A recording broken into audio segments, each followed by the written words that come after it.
12 News Debate Night coverage continues. Kari Lake. The 20 million people who have come in unvetted into our country, we must deal with them in order to save our homeland. Do you want to deport any of the people who've invaded our country in the last 3.5 years, Ruben? Ruben Gallego. Yes, actually, we should have a proper deportation proceedings. But I also think that we shouldn't deport dreamers. Kari Lake, again, is a voting. 20 million of them? There's not 20 million dreamers. We're fact-checking the claims and getting live reaction from the spin room. 12 News Decision 2024 post-debate coverage begins right now here on 12 Plus.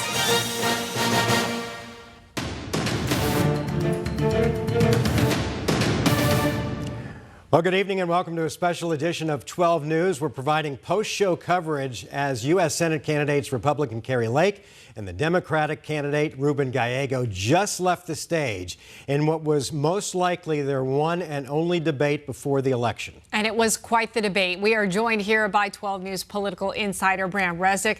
Brahm, you know, we are just 4 weeks away from Election Day. This race, arguably one of the most important statewide. Out of the gate, how do you think both candidates did? You know, again, Kari Lake had the right idea. Ruben Gallego, Extreme Makeover Edition. I think she repeated that about 5 times. You know, good theme, good to work it. She wasn't that effective in working it and nailing down the policy problems. What we heard was a lot of, frankly, social media type sound bites during this debate from Kari Lake. Didn't come off well. Also, the interruptions. The moderators didn't do, I think, what they said they were going to do was to restrain both candidates. Kari Lake kept interrupting Ruben Gallego. Why does that matter? Because ultimately voters will watch this and come away with, likely ask themselves, who looks like a senator? Who conducted themselves like a senator? Ruben Gallego, calmer, more precise, talking specifically about what he'd done, not paying much attention to Lake. He kept coming back at her, calling her a liar. That might turn some voters off. He kept coming back at her with that, noting correctly she is still waiting to hear from the Arizona Supreme Court whether she's going to be the governor of Arizona. So I don't think she did as much as she needs to do to win over the Republicans. She is losing the independents. She's losing. Talking about her, how'd she put it, my good friend Donald Trump. That's not a way to win over the people you need to become the next senator.